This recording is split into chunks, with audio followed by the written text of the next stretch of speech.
Hey guys, welcome to Let's Play Final Fantasy VI.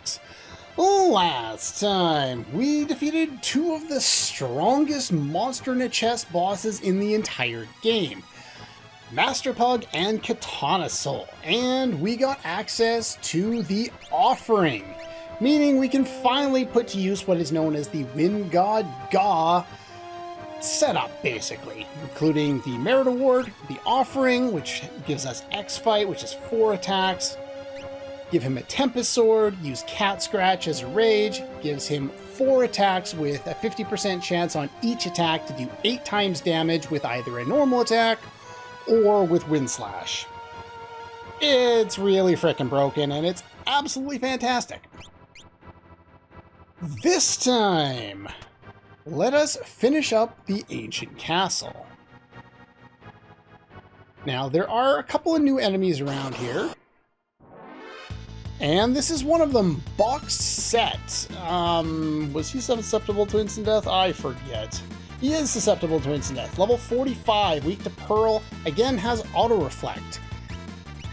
However, certain things go through Auto Reflect, like Rasp. You can MP kill him or inflict instant death if you don't... Oh! My mistake. I could have swore that that went through. Well, that's a thing. Maybe it's Osmos that goes through. Let's try that. I'm pretty sure that one of the two went through. I thought it was both. Okay, so it's Osmos that goes through. He only has a little over 100. He counters, apparently, with Meteo. And he missed. Well, he's dead anyway. Yeah, Box Set, if I didn't mention, level 45. Again, Auto Reflect is a terrible, terrible thing, and you're going to see a lot of it around here, so be careful. I believe that's the last of the new normal enemies. Now, here's a weird thing. You go up here, you're behind where that chest is, but there's nothing in this room. Like, I'm not exactly sure why that room is even there, to be quite honest. It just seems weird to have this random dead-end room that you can't do anything about.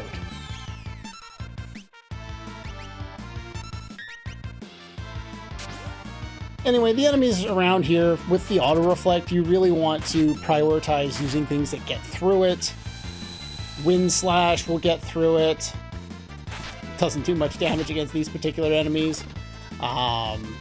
We have Offering. I think one of the other parts of the Offering, wow, is that it reduces your base damage by 50% and then allows you to hit 4 times. So you're only dealing double damage by default.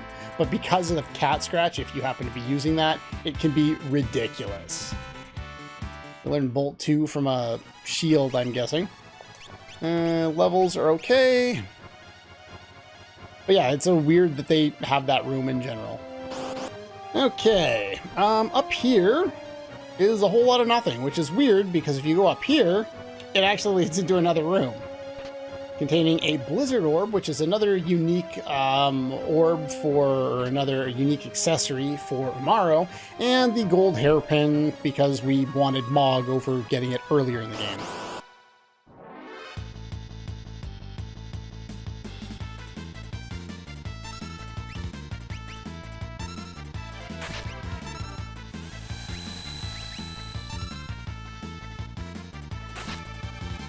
Oh God. No! God, no! God, why? Oh, we got all 4 of them, no! Well, the downside of having that on when you're not using Cat Scratch and when you're fighting enemies that are probably resistant to wind. But at least they're not resistant to Gaw absolutely destroying them. Wow. Alright, we learned Life 2 and Cure 3, that's good. Anyway. Oh, hey! Okay, keep getting interrupted. Approach Odin.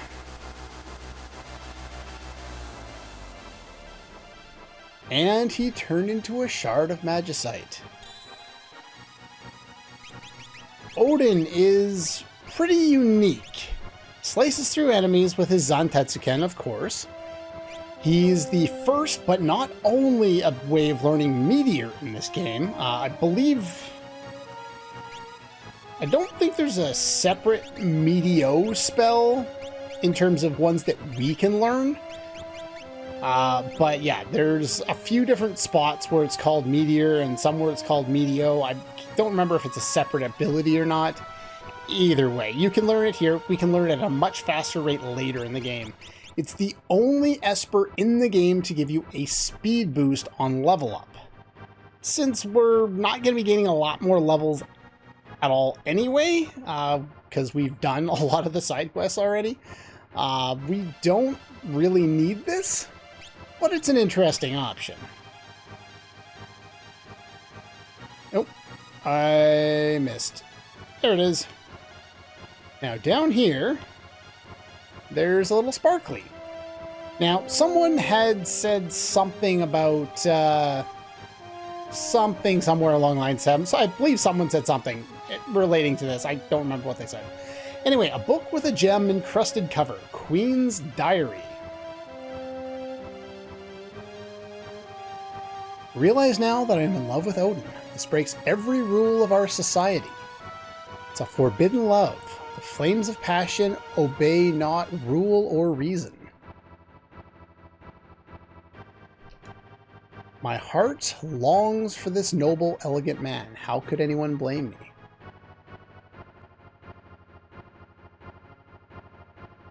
After the fighting is over, I'm going to bare my soul to him. I like how you could read this two different ways. You know, you could read it as, you know, bare a soul as in, you know, confess your love, whatever. But at the same time, you could go, oh, they're going to get busy afterward. Okay. So you can see it both ways if you really wanted to. I think they're probably going for the former. But the reason why we bring Terra down here, love between a human and an Esper.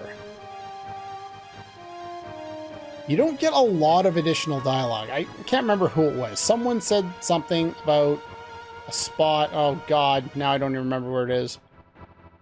There's an item in here. Oh, I'm just going to start spamming all the spots because I can't remember. Okay, I mixed it up. I thought the switch was in here. The switch is actually up here. The Queen's throne is on the right, so we go down one. Now, I think we talked to somebody, it might have been in Figaro Castle, but it's 5 steps down from where the Queen sits or something like that. So this is 1, 2, 3, 4, 5. Press the button, and that will unlock this. That's the problem with some of these quests being so far removed from when we actually do them. Hello there. Okay, all done setting things up. I made a little bit of change here. Gaw went back to just the offer. Actually, he doesn't even really need the offering right now. He has it, but actually, you know what? I can probably switch that off of him. We'll give him... I don't know. Let's give him... Where is it? The Marvel shoes and a hero ring, or you could get earrings in that. Here we got hero ring and earrings, and hero ring and earrings. It's pretty much the best thing you can get if you want to just do flat-out damage. Everyone has thunder shields or force shield to reduce wind damage in one situation. Unfortunately, there's not a lot of ways of protecting against water, save for the force shield and the Minerva here. So Mog is going to be in the air a lot of the time. That'll protect him. And Gaw has his rages to protect himself against water. So there's that. Everyone's just working on the spells they're already working on. Hey, come back here. What do we got here? Blue Dragon. Level 65. Starts off with Clean Sweep. First things first. Tri-Talk. Jump. Zone Seek for Shell. And Bolt 3. Level 65. 26,900 HP. Nothing to steal. Can use Slow Clean Sweep, which is water. Water Rake, which is water and wind. And Rage, we're going to Rage into Aspic, if you have it. That absorbs water and is lightning, does a lot of lightning damage. That's nice. Acid Rain and Flash Rain, I believe, are also water elemental, and he's gone. Well, that was a thing. I didn't even get done talking about it. The reason why this boss is interesting, other than the fact that he's just another dragon, is the Rippler ability. Now, he will use Rippler, and what it does is it swaps statuses with the target. So he'll use it on one of your party members and swap status. He does this if anyone has haste or if he doesn't have haste, because he's trying to get haste. What he'll do is he'll cast slow on himself, then cast Rippler to give you slow and take your haste. The thing is, it's kind of broken. Don't use Morph with Terra in this fight, because Morph is considered a status. If he swaps statuses with Terra while she's morphed, you will never be able to morph again. This is the same reason why we don't bring a specific character like Shadow, because Interceptor, even though he's a dog, is also a status, and he can permanently steal Interceptor from you.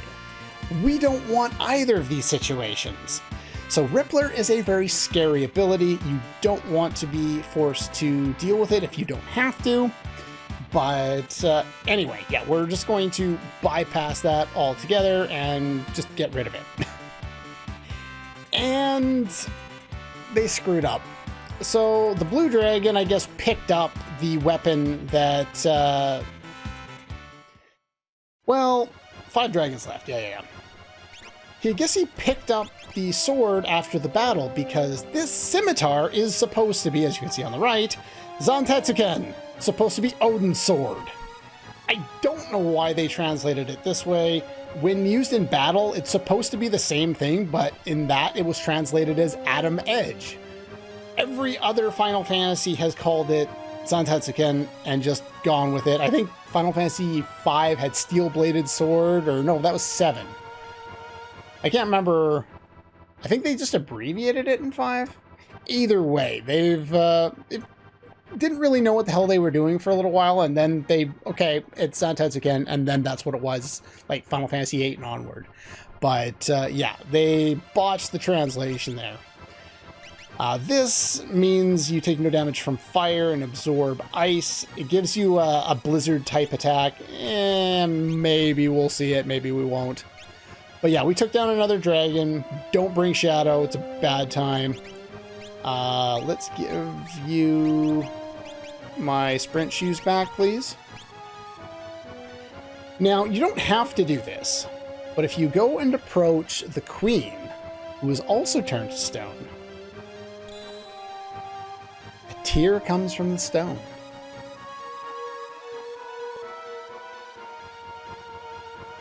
Odin gains a level, becomes Raiden.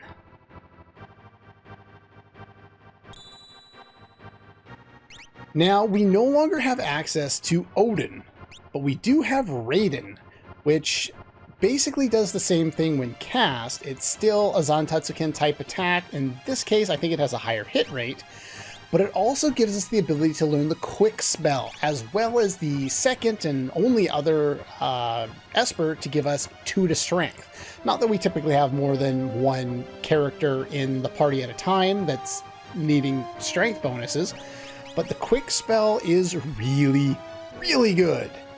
Just like it was in Final Fantasy V, you cast it and then you get 2 free turns to do whatever you want. Allows you additional turns to set up buffs or to get ready to annihilate the enemy or what have you. Very, very nice ability. After I'm finished working on the stuff that I'm working on here, I will set somebody to work on that right away. Anyway, that's pretty much all the stuff we can do in here. Where is the damn stairs? I'm blind as a bat. I guess there are no encounters down there or something. But unfortunately, you cannot warp out of here for some reason. Maybe you can when we go outside.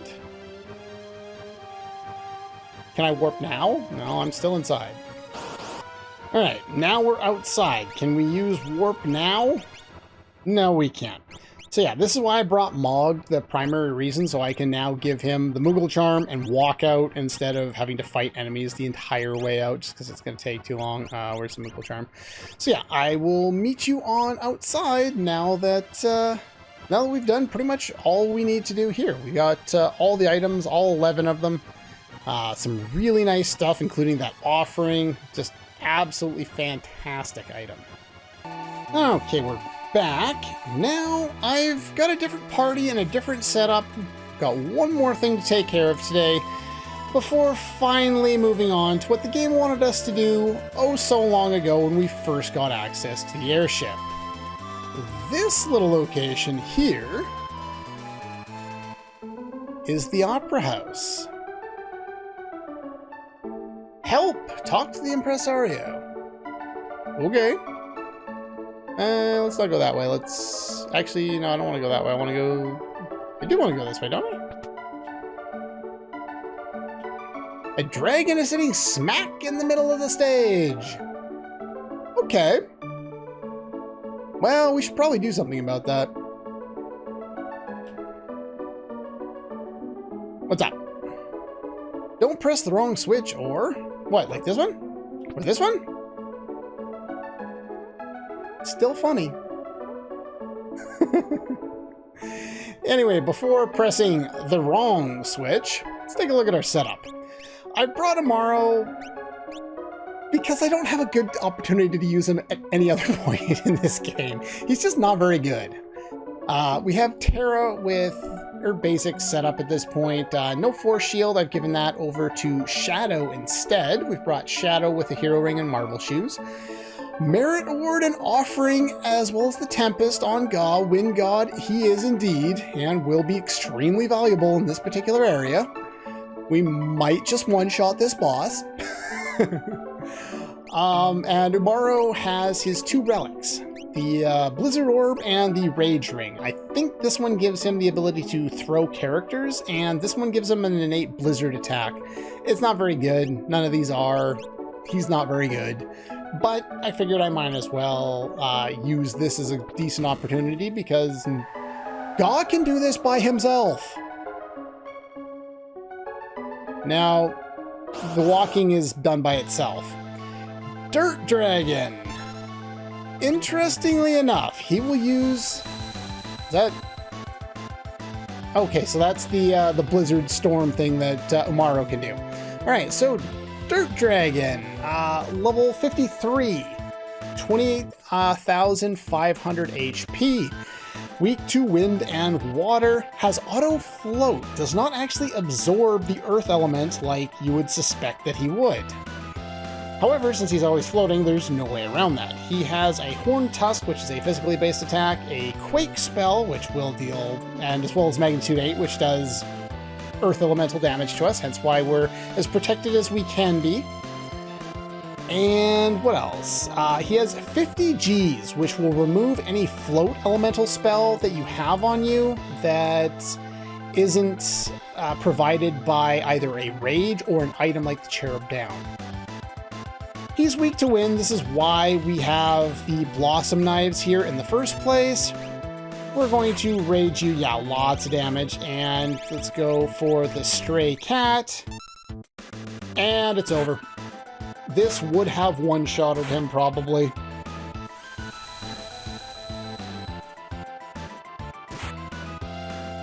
Yeah, well, at least you saw the other of Umaro's moves. Yeah, there wasn't really anything else I could do in this fight. This is why we bought the Blossom Daggers, in case I didn't have Wind God Ga at this point. I've rearranged the order that I wanted to do things in the second half of the game so many times I didn't even know what I was going to do.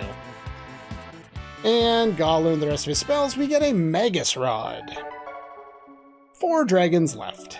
Looks like we're going to have to save the day once again. Again, translation, please, you're broken.